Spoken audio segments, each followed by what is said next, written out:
இன்று கர்ம வீரர் காமராஜரின் நினைவு நாள்.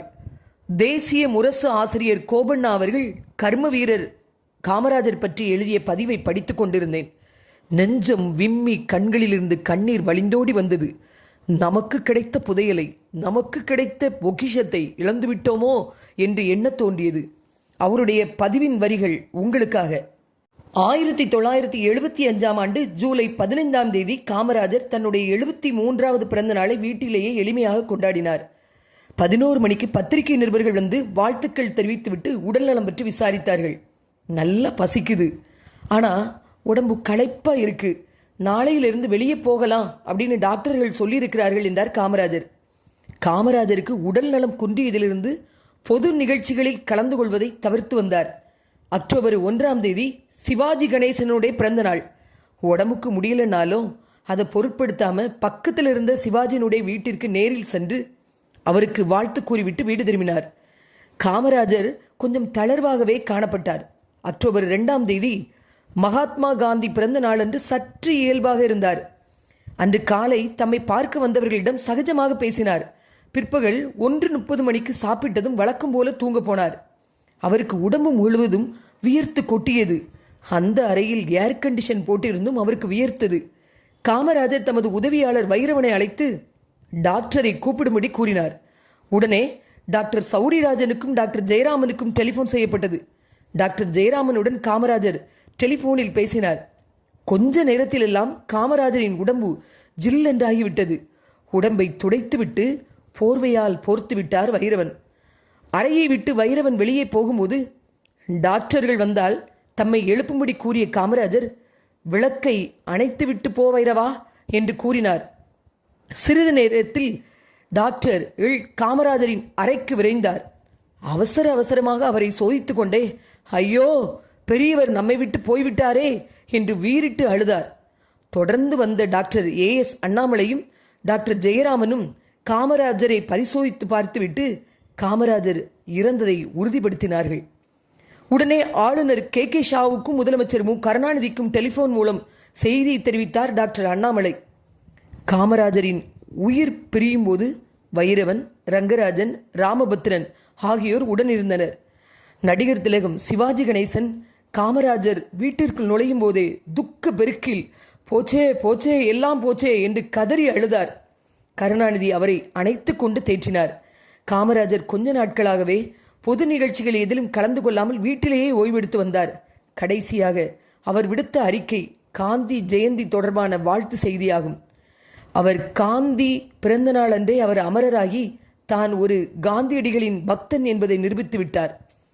டாக்டர்கள் வந்து தெரிவிக்கும் வரை காமராஜரின் உயிர் பிரிந்தது எவருக்கும் தெரியாது. காரணம், அவர் படுத்திருந்த தோற்றத்திலோ பொலிவான முகத்திலோ எந்த ஒரு வித்தியாசமும் தென்படவில்லை. நன்கு அயர்ந்து தூங்குவது போல் அவர் இருந்தார். அக்டோபர் 2 திருமலப்பிள்ளை தெரு வீட்டிலிருந்து காமராஜரின் உடலை ஒரு விசேஷ வாகனத்தில் மாலை 5:30 ராஜாஜி மண்டபத்துக்கு கொண்டு வரப்பட்டது. மறுநாள் பிற்பகல் 3 ராஜாஜி மண்டபத்திலிருந்து மவுண்ட் ரோடு மர்மலாங் பாலம் வழியாக கிண்டி காந்தி மண்டபத்துக்கு ஊர்வலமாக கொண்டு செல்லப்படும். காந்தி மண்டபத்தின் இடது பக்கத்தில் தகனம் செய்யப்படும் என்று தமிழ்நாடு காங்கிரஸ் கமிட்டி தலைவர் ப. ராமச்சந்திரன் அறிவித்தார். ராஜாஜி மண்டபத்துக்கு வெளியே கடல் போல விரிந்து மக்கள் கூட்டம் காணப்பட்டது. மறைந்த மாபெரும் தலைவருக்கு அஞ்சலி செலுத்த கூட்டம் கூட்டமாய் மக்கள் வந்த வண்ணம் இருந்தனர். இரவு சுமார் 7:30 கூட்டம் கட்டுக்கடங்காமல் போனதால் போலீசார் கண்ணீர் புகைக்கொண்டை பிரயோகித்தனர். அன்று இரவு ராஜாஜி மண்டபம் முழுவதும் மக்கள் முற்றுகையிட்டனர். ஜன சமுத்திரத்தை சமாளிக்க முடியாமல் போலீசார் திணறினர். மூவர்ண தேசிய கொடியால் காமராஜரின் உடல் போர்த்தப்பட்டிருந்தது. காமராஜர் மறைவுக்காக அரசு சார்பில் 1 வாரம் துக்கம் அனுசரிக்கப்படும் என்று தமிழக அரசு அறிவித்தது. நகரில் சினிமா காட்சிகள் ரத்து செய்யப்பட்டன. தமிழகம் முழுவதும் கடைகள் அடைக்கப்பட்டது.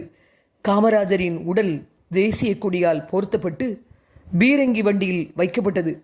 பிற்பகல் 3:30 ராஜாஜி மண்டபத்திலிருந்து கிண்டியை நோக்கி இறுதி யாத்திரை தொடங்கியது. காமராஜரின் உடலை தாங்கிய பீரங்கி வண்டி ராஜாஜி மண்டபத்திலிருந்து மெதுவாக வெளியே வரத் தொடங்கியதும் லட்சக்கணக்கான மக்கள் வாய்விட்டு அழுதார்கள். கைகளை கூப்பி அஞ்சலி செய்தார்கள். முதலில் வானம் சிறிது தூறலாக தொடங்கி பிறகு பெருமழையாக பெய்தது. எனினும் மக்களின் உறுதி குறையவில்லை.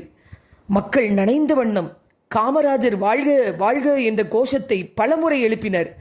மவுண்ட் ரோடு நெடுகிலும் இரு மருங்கிலும் உள்ள பல மாடி கட்டடங்களில் ஆண்களும் பெண்களும் நிரம்பி வழிந்தனர். பீரங்கி வண்டியில் காமராஜர் சடலம் செல்வதை ஆயிரக்கணக்கானோர் பார்த்து தலையிலும் மார்பிலும் அடித்துக்கொண்டு கதறி கதறி அழுதனர். ஊர்வலத்துக்கு வழிவிட செய்வதற்காக குதிரைப்படை போலீசார் முயன்றதை பொருட்படுத்தாமல் பல்லாயிரக்கணக்கான தொண்டர்கள் பீரங்கி வண்டியின் இருமரங்கிலும் சோகமே உருவாக நடந்து சென்றனர். மவுண்ட் ரோடு முழுவதும் ஜன சமுத்திரமாக தெரிந்தது. பெரிய பெரிய விளம்பர பாதகை, விளக்கு கம்பங்கள், பால்கனிகள், டெலிபோன் கம்பங்கள் ஆகியவற்றில் இளைஞர்கள் ஏறி அமர்ந்து கொண்டிருந்தனர். தீ விபத்துக்குள்ளான எல்ஐசி கட்டடமும் இதற்கு விதிவிலக்கல்ல. ராஜாஜி மண்டபத்திலிருந்து புறப்பட்ட காமராஜரின் இறுதி ஊர்வலம் காந்தி மண்டபத்தை அடைவதற்கு 3 மணி நேரத்திற்கு மேலாக ஆகிவிட்டது. 3/10/1975 அக்டோபர் 3ஆம் தேதி அன்று மாலை 6:35 மணிக்கு அன்னாரின் பூத உடல் நீத்து புகழுடல் எய்திய பெருந்தலைவர் காமராஜரின் உடல் தகனம் முழு இராணுவ மரியாதையுடன் நடைபெற்றது. சிதைக்கு தீமூட்டு முன்பு பீரங்கிகள் 3 முறை முழங்கின. மகாத்மா காந்தியின் உண்மை தொண்டர் காமராஜரின் உடல் கிண்டியில் உள்ள காந்தி மண்டபத்திற்கு அருகே எரியூட்டப்பட்டது. காமராஜரின் தங்கை நாகம்மாளின் பெயரன் கனகவேல் சிதைக்கு எரியூட்டினார். அப்பொழுது அங்கே குழுமியிருந்த மக்கள், காங்கிரஸ் ஊழியர்கள் என எல்லோரும் கதறி கதறி அழுதனர். காந்தி மண்டபத்தில் ஒரு ஓரமாய் போடப்பட்டிருந்த மேடையில் இருந்தபடி பிரதமர் இந்திரா காந்தி காமராஜர் சிதைக்கு தீ மூட்டுவதைக் கண்டு கண் கலங்கியபடி இருந்தார். அருகில் இருந்த காங்கிரஸ் தலைவர்கள் வாய்விட்டு கதறி அழுதனர். இறுதிச் சடங்கு 15 நிமிடங்களுக்குள் முடிந்துவிட்டது. ஒரு சகாப்தம் முடிந்தது.